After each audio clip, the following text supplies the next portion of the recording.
Welcome to the Play and Faith podcast, where we dive into the world of sports through the lens of optimism, inspiration, and faith.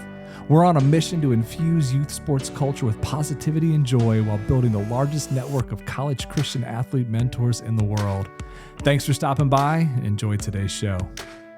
Hey everybody, it is Coach Chris from the Play and Faith podcast. I am excited today. We are going to talk some volleyball, and no better person to talk to than is Candace Moats. She is the three-time reigning national champion coach at Indiana Wesleyan volleyball. You guys are going to absolutely love her. We got a lot to learn today. So how is it going today, Coach? How are we doing? Great. Yeah, it's just continuing to keep my nose to the grind and doing my best. It's that time of year. So you guys are off season. So we're recording now. It's like late March. So you are in recruiting season. But Right. in the actual volleyball season, this year capped off just like the two before us. So I know you probably don't want credit, but we're going to start with a little credit and then we'll talk shop. So tell us a little bit about this last season and how it went. Yeah, Chris, I look at the last 3 years, but I have to look at the years prior of probably about 37 of them, where I just kept faithful. I complained Yeah. along the way.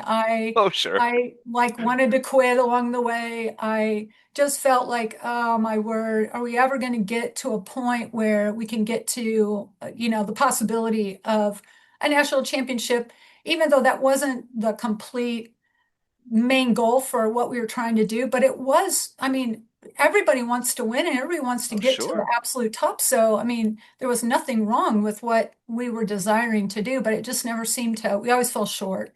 Hmm. And so looking back at these last 3 years, I kind of look at, there came a point where I had to surrender, but it wasn't surrendering in frustration and anger and giving up surrender. It Hmm. was surrender in that, okay, I want to look at the bigger picture of what you want for me as a coach. And I'm just going to Hmm. lean into that. I'm going to do my very best with what I feel led to do and to be for all these athletes that are coming through my life. Sure. And I'm going to surrender with joy, not surrender with frustration, anger, give up attitude. And Interesting. I think that once that kind of happened and I started surrendering kind of a anti-cultural type of decisions, like, more is not better. I'm going to Hmm. let go of a lot of things and I'm just going to trust you and I'm going to find joy again. Because, along the way, when you keep working towards trying to achieve something great and you don't Yeah. get it, you don't get it, you don't get it, you have a lot of voices that tell you you're not enough, you're not good enough, you're never going to be able to be the coach that is going to get the team to the championship. And you can really take that and can really get Yeah. discouraged.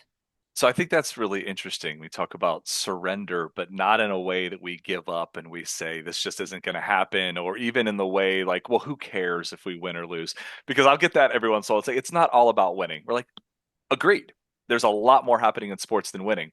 But winning is still the goal as well. They are not Yeah. mutually exclusive. It's not like we have to lose in order to teach life lessons. Yeah. So what's when you say surrender to joy, what exactly does that mean? What does that look like? So, I often ask the question to myself, how can I continue to pursue my passion of what I felt like God was asking me and gifting me to do Mhm. in the midst of disappointment and failure? How can I Yeah. keep pursuing that passion and find joy in that passion? And so I started to reframe, what am I chasing? Kind of Mhm. the why again. What is Yeah. it that I'm trying to chase? And as I found that my relationships truly were where my joy was going away because I was so frustrated and so demanding, and the girls weren't really having a great time, I Hmm. started pursuing more of a relationship with them and Yeah. believing in them and giving them experiences that they were hoping for here, even if it wasn't a championship or winning and getting to the bracket play. And Right. I found a lot of joy in that. I found a lot of giving space, not having two-a-day practices, but doing one-a-days and giving space to sit down and reflect on how'd the practice go? Hey, what are you guys feeling? What is some things that we want to talk about to build culture and community? Right. And I started finding that those things were really the things that were giving me the joy, It's not funny when trying to I win. Yeah, when I talk to coaches and athletic directors, I think almost all of them go through that at some point where, you Yeah, mentioned the pressure of athletics. The cruel thing about sports, and I've written about this a lot, and there's like one article, I don't know if anyone else finds it moving, but when I go back and reread it, I like tear up thinking about teams. And the sad thing, or the kind of the cruelty of sports, is that for all but like one or two blessed teams, it ends in heartache. yeah, With tournament play, like right now it's March Madness for basketball. 67 teams on each side, boys and girls, are ending their season with a loss. Like, yeah, that's a very difficult thing when we are chasing only the ultimate pinnacle. Very, very few people get to reach that. And I yeah, think you're onto someone, you say, like, finding some of the joy. And for every coach I talk to my original point is, when I ask them what they miss most or what they value most, it is never their record. It's never the wins. It's never the awards. It's the relationships. yeah, It is the pouring into these athletes and just seeing what sport can do for some of these kids. So yeah, obviously, you've been doing that at a very high level for a very long time. And the cool thing is, as you've let go, you guys have had some success, right? I mean, yeah. three-time reigning national champs. So as you head into next season, is it let's have a great season and let's build some relationships, or is the pressure different now? The pressure is, well, you're supposed to win a national title now, right? Right, right. I think, as I watch the basketball March Madness and listen to people talking, they were talking about there's a culture of winning that people just have that initial drive to, hey, we tasted this and we won it and we're going to keep Mhm. fighting for it. So I feel like that's always going to be there for a program, we know what it's like and we love it. We love the Of confetti course. falling on us at the end. Yeah, it's a great way to go So out. there's always going to be a culture of winning and desiring to win. But I think like with all the athletes that have graduated from our program that have carried us for the last 3 years in this championship mode, I think that the kids coming in are like, we're just going to keep doing the same thing, but we're going to expect excellence every day. And that's just never going to go away. Like Yeah. we may say, okay, you're not going to be the top player of the year or the setter of the year or the defender of the year that we had graduate, but you are Yeah. going to be an excellent athlete on our team, and you're also going to be an excellent teammate. And those things are the things that are expected all the time, and the desire for them to reach that. So that's an interesting dynamic, right? So we talk a lot on this show about culture. That's where I tend to land, right? When we can, there's tons of people Yeah. out there talking about skills and drills. Like, the culture is this intrinsic thing, and winning becomes part of your identity. So as the roster shifts, how do you instill that in some of the next wave of, like, look, we have done this before, but it doesn't happen automatically. Like, you're not Right, just going to walk in here and win a national title because you're at IWU. Like, right. these girls did something really special. So how do you kind of instill that, both you and with some of your leadership from your veteran players, right? Yeah. So, I started talking, Chris, right away when I was recruiting people. It's like there's three things that I need you to do. Number one is you need to be all in committed to this process. It's going to be hard. There's going to be days where you, as a freshman, would like to rather go and have coffee at McCon and spend time just relaxing or taking a nap. And you're going to be heading Sure. to the gym.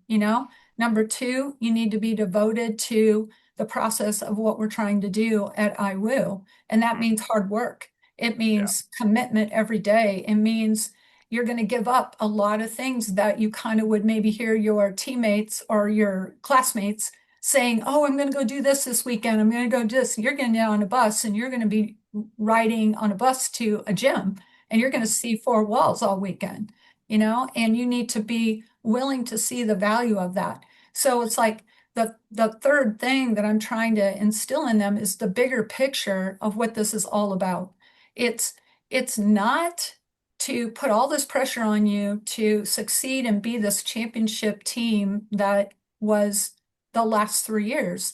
but it is the process of coming in and loving, sharing a passion that everybody else has, and Yeah. loving, committing to that passion and giving all you got to that passion and believing that as you do that, you're going to be enough. And that's Mhm. the big thing is like a lot of people think, oh, I'm not enough. I don't know if I can play at that school or whatever. I think that Sure. you have to come in with the idea that you're not enough does not mean perfect every day. Say Enough that means again. Say that, it again. yeah, enough means that you don't have to be perfect every Yeah. day. That is not enough. Enough is that I'm coming in committed to this program, committed to my teammates, committed to the Lord, and I'm going to give everything I have every day. And whatever that looks like for that day, it's that I gave all I had Yeah. and that we're all looking at it together corporately. Hey, this is what we had today. Is it where we want to be?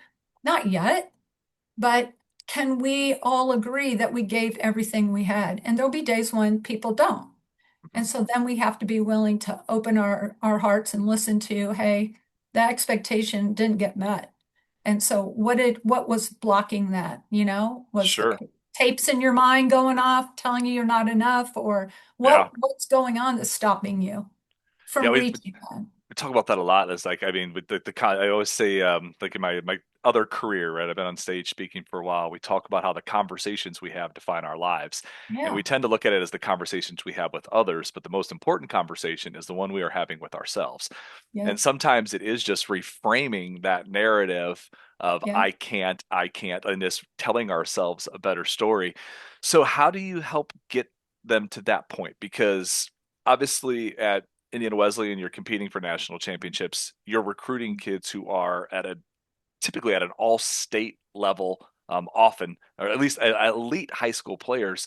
So for a lot of them, their identity, who they are, has been that sport. It's where they've Yeah. gotten their praise. It's where they've gotten attention. It's where they've gotten acclaim. It could be how they got to go to school for free in many cases. Right, right. So then you go to this next level, and 22 kids aren't all going to be the star. So how do you help them make that transition and have a little bit better soundtrack in their head? Yeah, so, it doesn't happen overnight because, Mhm. you can't erase tapes that continually have been played over and over and over and over. Yeah. So you have to, first of all, identify what you're listening to. And I think sometimes we don't even know that. Sometimes there is No. this lie that we don't even know we believe. And Mhm. so we have to uncover what is that lie? What is if we're finding ourselves joyless or we're finding ourselves to a point where we don't want to risk anything anymore because we're afraid. We have to take a look at what is the lie that we don't even know we believe and identify it. So we will do that in our team time. We have a big sis, little sis. And actually, this is interesting because in the first time, we have 12 returners and 11 new people coming to our team. Oh So we wow. literally are doing a returner to a newcomer, and we're going to like build that culture that has been built in these guys for years. That's And awesome. they're going to be speaking truth and their accountability to each of the newcomers of their little sis in a Yeah. sense that they're going to be in charge of. That'll be so So impactful too. I mean, like as here, much as we want to be yeah, these leaders, like when your team leads, it's just yeah. going to be more as great as you are. It's going to be more coming from a 20-year-old who's walking Oh, alongside them. That's really smart. 100%. Yeah. I think I don't know who I heard say this. Maybe, I don't know. Lots of people would probably say it, but that a team's greatness comes when players are leading, not Oh yeah. coach leading, Yeah. and when players are leading and they're like, that's what happened this last championship. Like I could have sat down, had a coffee, sat on the bench and just watched these guys because their desire to get it done was way beyond anything I could have ever said to them. Even in team Yeah. time when we had that day of, we were sitting there watching film. We were like, everyone's like, we got this, we're ready, and the seniors just knew what to do and everyone was supporting them, coming behind them. But I think Right. the way that people support other people is Yeah. that there is not a self-centeredness that exists on the people that are playing. There Mhm. is a other-centeredness that is cheering and working hard to get so far ahead that their other teammates get to go into the match and play. Such And a they cool are culture. screaming and Yeah, cheering and giving them all the credit that they can. it's awesome. That is what other centeredness is. Mhm. I'm going to work so hard that I get myself off the court so that my backup can come in and experience the same thing they're working towards every single day that I am. And that's what Yes. we talk about a lot. It speaks a lot about your team, and I think to your point earlier about, well, the team leading themselves in a way and really being those leaders. I think that's how coaches get hooked, because it is the most gratifying moment. I told the Oh, story at our big banquet we had for our girls the other night. It was probably my favorite moment coaching. We're on a big, huge road game. My girls were having one of the best seasons our school's had in a decade. It's a big game, a team that has clobbered them for years, but we were ready. We're going to go into their gym, yeah, and so yeah. I'm like, okay, all day long, I'm praying on. I like, this is our pep pregame talk, and we're going to do this in the locker room, but I don't want to make it too intense. We want it to be normal, but I want them to be focused. So we go into the locker room like we normally do. I talked to them for a few minutes, and I was like, okay, guys, I'm going to go out and check on the clock and see how much time we have before we come out. Um, you guys just get yourselves ready. So I go to walk out, and I'm around the corner, and instead of walking out the door, I just linger for a minute. And all Yeah. of a sudden, I hear my captains and my teammates pull everyone in, and I Mhm. listened to the way they spoke to each other. They were Mhm. speaking life into each other the way I always prayed that me and our coaching staff would be able to do. They were talking in the language. It sounded like one of my stage shows. They were speaking our words to each Yeah. other. And I walked out, I ducked my head out of the locker room, and I looked at my wife and I said, "They're ready." And she's like, "To play?" And I was like, "No, they're just ready." Yep. And it was this moment where I was like, everything we've been working toward for 4 years, I don't care if Yep. we win or lose, like, these kids are ready. Mission accomplished. And they went out and won, which was nice too. Yeah. Probably the biggest Yeah. win of their careers. But it is that moment where we talk about finding the joy, because you get burnt out a little bit, and then you see these kids become leaders and young adults, and it is just the most gratifying thing in the world. Oh, Um, it is. so I'm off my soapbox here. I know the next big thing for you, you've talked a lot about trying to take this just career of excellence and just the way you've poured into these athletes and built them up, but also sharing that with the next generation of coaches, Yeah. both throughout your conference and other places. So you're sitting down with a new coach, maybe someone in their late 20s, early 30s. They're just taking over a program. What's some bits of advice you would give to them, or how are you pouring into some of these future coaches? Yeah. So the question I always ask is, why do you want to be a coach? That's the place I start because what what's motivating you? What Hmm. called you to this? Because I think coaching is a calling. I don't Yeah. think that you just jump into coaching and think it's all going to be fun because it's hard work. It's hard There's work. so many hidden downsides, Oh, my all the word. drama and all the it is one of There's the most so critiqued much. professions. Isn't it so bizarre?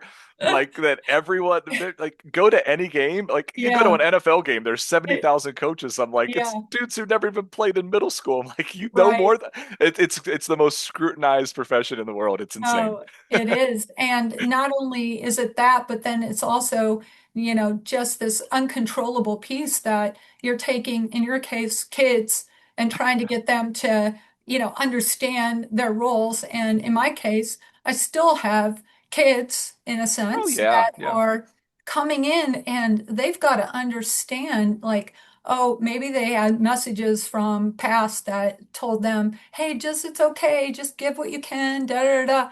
And now this messaging is saying, hey, no, it's give it all you can, not just it, if you can give this or give this and have fun, it's not that anymore, So Hmm. I talk to the coaches and I just say, okay, here's the other thing that I've seen so many times is that comparison is death to a coach. I think if you go in and you start to compare, like when I was coaching in my younger years, I'd look at things and I'd be like, oh, I got to do this because that coach is successful, or oh, that coach Yeah. had this, so that's no wonder they won, you know, Mm, and you don't look and identify what your gifts are and what you're capable of doing or what your opportunities are presenting for you. You just look at what you don't have and mhm. what you need to do, and you keep chasing after something that may not even be the best for your team. You know, you don't Sure. run a fast offense if you didn't recruit people that are passing low balls and getting setter feet to the ball. You don't do that. You run a higher offense. You know, you got to look at what is your personnel and what is the program that you're trying to develop. So Yeah. I tell them, hey, don't like, I'm not coming in to fix everything for you and give you magic words. I'm coming in telling you, hey, right now, you need to take a look at your personnel. You need to take a look at, is your culture broken? Maybe that's what you need to look at right now, not what Yeah. drills can you run to make yourself better. You So I know, think we don't even talk about that X and O stuff. that's a really good point because I think that's where most people get hung up. Like, always say comparison is the thief of joy, right? When we are Yeah, trying to run someone else's race. And I think that you're in a unique position where there is a misnomer with coaching that I've even had parents say, like, you need to scream at these kids more. And I was like, yeah, I definitely do not. I yep, definitely do not. Now, we are exceptionally demanding, but I mean, have you ever seen a yeah, human being perform better when they feel terrible about themselves? I right, haven't in any walk right, of life. So you're in an interesting spot because obviously Indiana Wesleyan is very overtly Christian in their mission, as are most of the Crossroad League schools. But hmm, when we look up the kind of the classic archetype of a coach, it is Bobby Knight flinging a chair across the gym floor. It right, is berating players, but then we win, and so we attribute causality to that behavior. right, That is not a lever in the IWU playbook, right? We are not yeah, going to berate and verbally abuse a player. But if I'm just comparing myself to someone else, I'm like, well, these people won, and that's how they did it. So, how do you help coaches find that peace with doing it their way when so many others are going to challenge or critique the way in which they're doing it? Because that is hard. yeah. You know, boy, one of the hardest things in life is dreaming and hoping for something big and then trying to control it.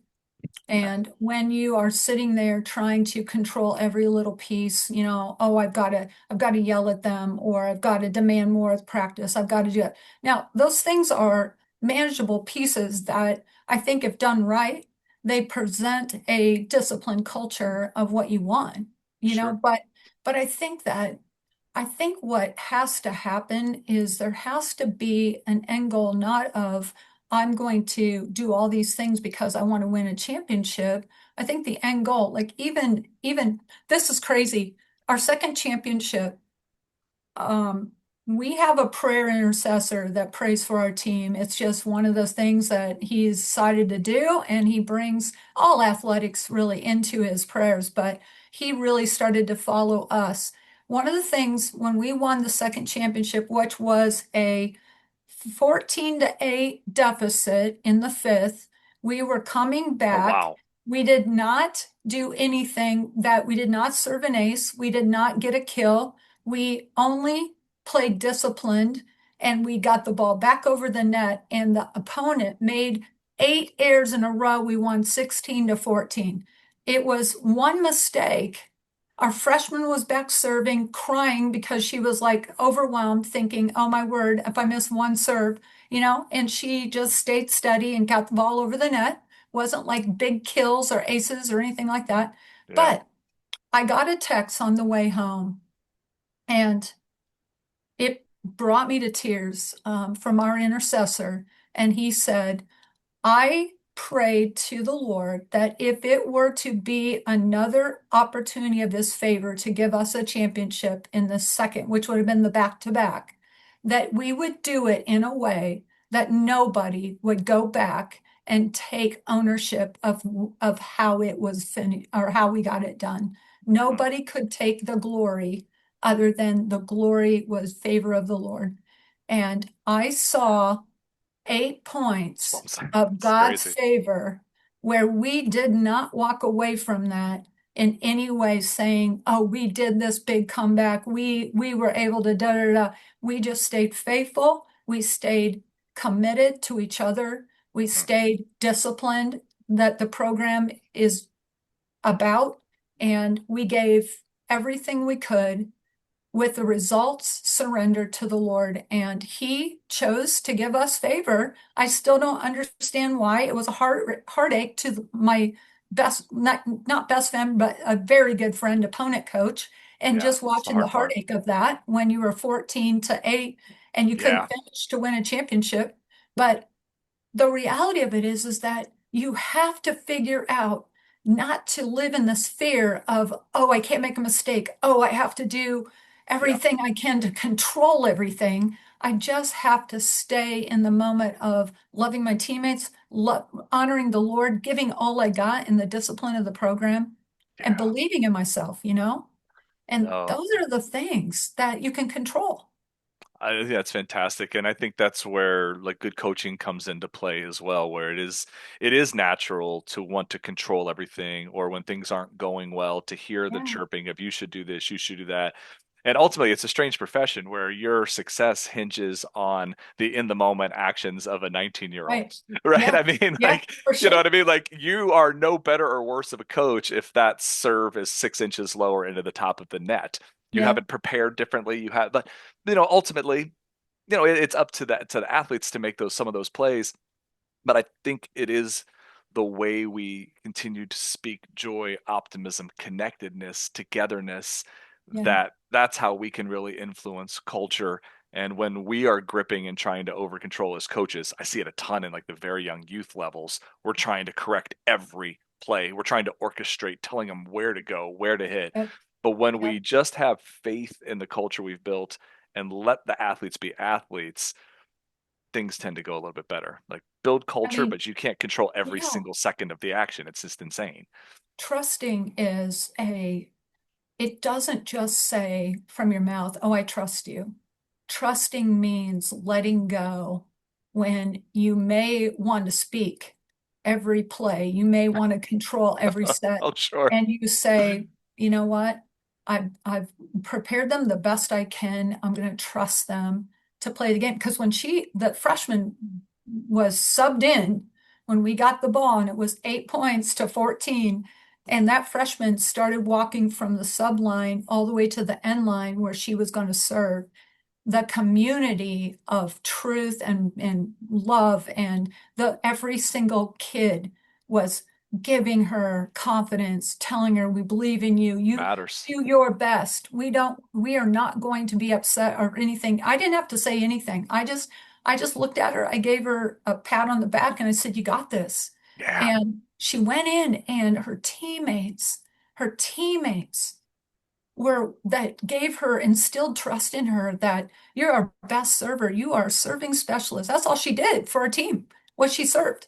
So, Wow. she was prepared to do that.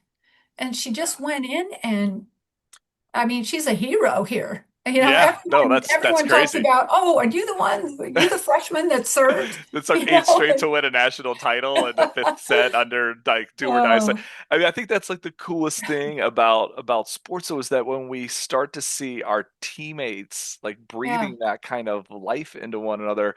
I mean, I think that's just that. I love that part of coaching, of like, I believe in yeah, you. You got this, kid. You got this. And I find that even with kids I don't even coach anymore, I'll see them in the halls or something. I'm like, hey man, how you doing? I'm like, you got this. Like, it's just, that's yeah. that's probably the best way to handle it. And I mean, I think you also get to know your kids pretty well too. Where I Mhm. find that I have some kids who played for me, and obviously these are just much younger. We're not coaching on a real level like you, but I know there's some kids that I cheer for the most when they're failing, and there's Yeah, other kids where they make a mistake, we just leave them alone. Right? I yeah, know I have some that I can see the self-doubt creeping in, and we're like, hey, you got this. Who cares? Who cares? right. We talk a lot about like, oh, I missed like 4 shots. I'm like, who cares? Right? How long Yeah, does it take to shoot a basketball? 1 second? What'd you do for the other 23 and a half minutes? Like, right. Like, come on, Yeah. but getting that mindset, and I do think that's one of the best and most important things we can do as a coach. Like, Mhm. X's and O's are a smidge overrated, especially in the YouTube era. Like, there's no play that anyone has run in volleyball, basketball, or football that I can't find on the internet. Like Right. the Ecclesiastes, man, there's nothing new under the sun, right? But what we can do is infuse that life, that culture, that positivity, that voice. We can get our team to speak in the voice and think in the voice we want. Yeah, for Then the sure. X's and O's start to take place. And obviously, I mean, you guys are doing that really, really, really well. And I think when you say you ask these coaches the why, one of the reasons we launched this mission is I hope that a lot of youth coaches are asking themselves the same thing, because Yeah. I have been in tournaments just this weekend where I think some of these youth coaches are in it because I don't know. They think they're going to like coach at Duke, or I don't know what they're doing, but Yeah. it's like life or death, screaming, berating. I heard a profanity laced tirade directed at a sixth grade girls AAU team this weekend because they had missed a couple opportunities. I hope that more people out there are asking what the why is and that we figure that part out. So, Yeah. Yeah. I don't know, because how can you feel good about yourself? Like I know for me, oh no, I do not feel good about myself if I said something harsh. Like there was a time in the championship this last time that one of our serving specialists, well, the girl was not doing well. She wasn't feeling like she was confident enough. And so I was like talking to her and stuff, but she was just still struggling. So I'm like, hey, you go in, the other girl, that was a backup. And she went in, missed her serve. So she came back out, and we're in the midst of, trying to score points that matter here. sure, And so then she circled around again and she went back in again. I thought I'm going to give her another shot because she served great in practice, but yeah, the pressure of it just got to her and she missed again. She came back out and I'm like, okay, you're done. And I, I, like that haunted me after the game. It just haunted me like, oh, that was just so direct, like demeaning, like you're done, and that's how I was hearing it in my mind. And so right at the end of everything, I went over to her and I just said, hey, I just want you to know that what I said and how I said it to you would maybe come across to you that I don't believe in you and that you weren't enough. And I just want you to know that that was on me. That was my bad. I want you to know that you are enough and I do believe in you and you're going to get another shot. This is not the last shot you're ever going to get. I want you to know that that was your first attempt to go into a pressure situation. And now we need to work on how do you handle that? yeah, And gave her a next step instead of lingering with this. I'm horrible. I'm never going to serve. She'll never ask me to do that again. You got to follow up with your kids and know, yeah. you got to continue to instill in them that they're on this team for a reason. They're not on this team just to be extras, and that's Yeah. that's the most important thing that I want every kid to know. That's a fantastic story. First of all, thank you for being vulnerable enough. I think a lot of times in coaching and in leadership, we have to be just tell everyone how perfect we are. Yeah, I think the most I'm far impactful from that. stories. Well, I mean, I think to me that story is an absolute just encapsulation of what good Christian leadership looks like. It doesn't mean that we are perfect. It means that we're accountable, and it means that we're Yeah, compassionate, that we're caring, and in fact, being a Christian is an opposite acceptance that we are far, far, far from perfect, man. We yeah, are far from it, and we're all going to make mistakes or react in moments. But I think that the relationship is forged when we communicate that. yeah, Where I for sure. guarantee you, you have a deeper relationship with that player than you would have had you not maybe failed to live up to your own standard in that moment, Right. because you have that conversation, you have the open door to tell her, I see you, I love you, I value you. Today didn't go the way either of us wanted to. I Mhm. wish I would have reacted differently in the moment, but we're going to work together because next time, and there's going to be a Yep, next yep, time you're going to be in that spot and you're going to succeed. yep, I found some of the best conversations I've had with kids have been when they miss game-winning shots versus make them. I've had plenty of yep, kids make big-time plays. It's easy to yep, hug them, pick them up. We celebrate for weeks, right? yep, the deeper moment is, hey, that shot didn't go in, but you know what? If I could draw that play up 100 more times, I'm drawing it up 100 more times for you because you're going to make a lot more than you're going to miss. Yeah. And the way we feel about you and love you is no different had that shot gone in. And I Yeah. think sometimes that's the stuff that, look, for all of us, the ball stops bouncing at some point, whether it's JV, varsity, college, pro, at some point. And the bigger calling is we're going to be leaders in our community, in our church, in our families. Yeah. And that's the good stuff, man. That's Yeah. where we're really building. So And that's an awesome story. even as Yeah. mothers, like when they fail to like there's kind of two kind of surrenders. You surrender your kid to the Lord. He gave that kid to you, and you're giving it back to him, and you're going to live your life in surrender to that kid, to the Lord for that kid. But there's also an altar of, okay, I failed in this leadership moment here, and I need to like go back now and ask forgiveness and then do it better the next time. And that's kind of what you learn in sports is you surrender the hope and the dreams that you have, but you chase after them and you learn from them and you surrender, or you talk about those moments where, oh, I did this wrong, or I had this attitude or whatever, but I'm going to learn from it and I'm going to keep growing, because really we're just trying to learn how to live on this earth right now in the best way we can, Yeah. for the preparation of eternity. That's like what we're doing. Amen. God is giving us the practice field right now, the practice court. He's helping us to see this Yeah. is how you keep getting closer to me and you keep living freed up to honor me. And that's kind of what we try to do with our athletes. It's not easy. It takes No, intentionality to good help them word. understand. And it's going to be with 9 freshmen coming in this year. I'm going to have to really pray, provide, and continue to promote the belief in them if they don't believe in themselves when they're not reaching where they want to reach right away. Because Yeah. that's what Tough job. freshmen want to do. They want to be, oh, I got to be this perfect person for this championship program. And It's they're not definitely going to be. it's definitely a lot of pressure. I think you said it better than we. I'm gonna have to change our Oh, motto. We've always one of our taglines has been that sports is the greatest dress rehearsal for life, it and is. it's such a gift and a blessing when we use it properly. And again, that's our whole mission here because this really started about 9 months ago. Just the more I traveled around and saw just stuff that made my head hurt at all levels, right? Yeah, And it's the things why we can't get officials. It's why coaches burn out. right. So I know that I always shoot for a half hour. I have you for like 4.5 hours. So maybe we'll do this again sometime. I'm already way over. Okay, So I'm going to sure. ask you one question as we kind of wind down here. And I'll Okay, give you the thought process behind it. So you are entering your 25th season at right. Indiana Wesleyan. You've had just unprecedented levels of success. You coached before that as well. So you are in your 41st season as a Yeah, coach, I'll be in 40th? my 41st season. So I Yes. mean, that's basically you've dedicated your life to this Yeah. craft. There are all kinds of interesting studies coming out, and you're seeing it locally in the Indiana high school sports culture. Coaching turnover is at an all-time high. Yeah. Coaching burnout is at an all-time high. You're dealing with parents, you're dealing with fans. In college, you're dealing with recruiting and boosters and pressure and expectations and second guessing. And it's just a lot. Yeah. And coaches are burning out quicker and quicker and quicker. You are entering your 41st season.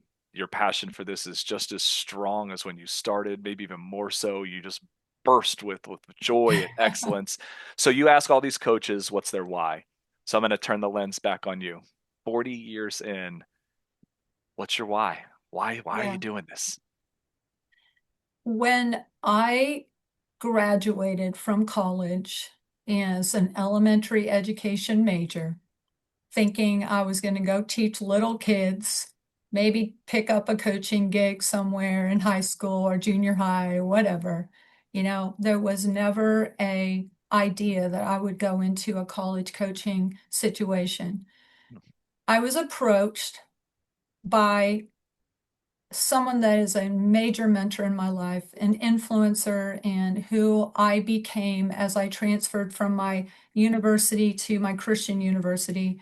And I started to understand how when people are called into ministry, it can look not just as a pastor, as a missionary, as somebody that is doing what we would think would be called to the ministry. It can look in all different passions. And one thing I didn't know, but that person knew, was that you are being called right now by the Lord. And I think about Old Testament moments where God meets individuals and he comes down and he says to people, Moses, I want you to go lead the people. You are not going to be perfect at it. You're going to have some heartaches in it. You're going to lack faith at times. You're going to fumble all the time, Sure. but I'm calling you as my servant to do this. And when you feel called, Chris, to something that's in the depth of your soul, and you know that it is what you were created to do, and it is what God's purpose is for you on in your life, that's run so deep sometimes that Yeah. it can surpass all of the other pieces that make you want to quit, that make you want to like let go of things, that make you want to just doubt yourself, that you just don't want to continue to go on. Burnout happens. I think you go back to that moment, and that moment was so clear to me. I was sitting there and I was in Genesis 12, and I was fasting because I just didn't know if this was what I was supposed to do, because I had already a teaching gig that I was going to go do, Yeah. comfortable, it was going to be fun. And God just said, I am going to show you the place that I want you to go, and I'm going to bless you. And those that bless you are going to be blessed. And and that moment is going to be in the end, a moment that you're going to see that my favor is going to be upon you. And it was so clear to me. And Wow. every single time I get to that moment in time where I just feel like, man, the years of, I could tell you, of the heartaches and the frustration and the wanting to quit and just almost doing it, is that it comes back to me every time is, if God is in it, I will prevail. He will provide the opportunity for me to continue to find the joy, to keep doing what I'm doing. I think that that is why I keep going back, and I have surrendered, and now those final 3 years of kind of my golden years, I'm calling it, is that he is now finally saying, I promised you way back 40 years ago that I would bless you, and that you would turn your heart over and follow me and do the scary piece, but trust me, Right. I am going to come and I'm going to honor that. And it took 37 years for that. But the Wow. reality of it is that is the only reason that I can go back to that keeps me going. There's nothing Awesome. on this earth, or favor from people, or success, or whatever. Nothing can really bring that why stronger in your heart, as if and is that you know that God called you to something, and you just know that it was what you were supposed to do. I love And it. that's what prevails for me. I Well, that's keep going. Oh, that's incredible. I'll tell you, I had a tough coaching weekend, and I am now ready to run through a brick wall for you, coach. So, so Shannon, if you're listening, I'm still in. Sign us up for one more season. No, I mean, I'll tell you that I'm super blessed. I get to talk to coaches and leaders everywhere. My daughters are more basketball players than volleyball players. If they were volleyball players and by some grace of God, they were good enough to reach your level, my goodness, I'd send them to play for you 1,000 Oh, times out of a thank you. thousand. So, what an absolute blessing you are to the Indiana Wesleyan community. What a blessing you are to the volleyball community. I am envious of the girls who get to play for you.